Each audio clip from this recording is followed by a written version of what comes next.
Hi all, this is JV here from InfoHut with today's video on finding an alternative to Microsoft Office. Microsoft Office is great, but there's two alternatives that are free, and I think it's worth giving it a shot, as you might save a bit of money and you will actually possibly, and I do think you will enjoy using them. So the first one is, let's get to it. It's Google Docs or G Suite. That has Google Docs, Google Sheets, Google Slides, and Google Forms. Simply put, that's the equivalent to Microsoft Word, Microsoft Excel, Microsoft PowerPoint, etc. So you need to see that I guess there's not much of a difference. This is used through your web browser or online, and you do need a Google account to actually use it.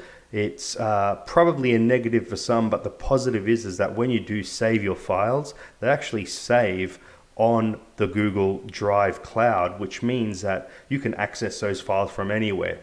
For those wanting to save it locally, it's possibly not the best option for you, although you can save files locally, just a bit more of a headache. But this is what it looks like. This is Google Docs. As you can see, the interface is very like similar looking to Word. So, you know, when typing, there's no real lag. And that's just a bit of a hint right there. Please subscribe. But apart from that, look, it is seriously not bad. And I probably put it down to the second best out there.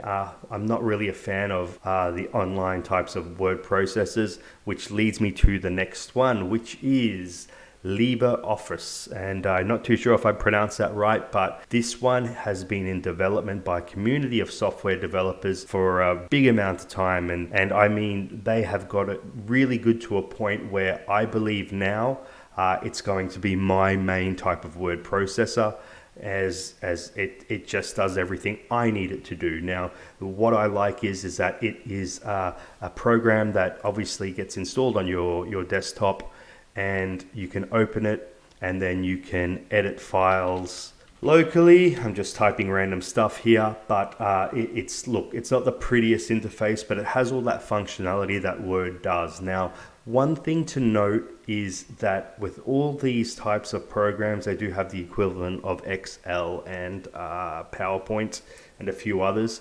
The great thing is also that they are cross-application compatible. And what I mean by that is that you can use a LibreOffice file and save it as a Word file, so you can email it to someone with Microsoft Office and they'll be able to open it, and vice versa. So that goes with Google Docs or Google Sheets as well. So that's a really big bonus. And I mean, back in the day, we're going, 10, 15 years ago, it just didn't have that option. So things are a lot better. And look, Microsoft Office is paid, and I do believe that if you're actually extensively using it and you do have those funds, it is worth it because it is a polished program.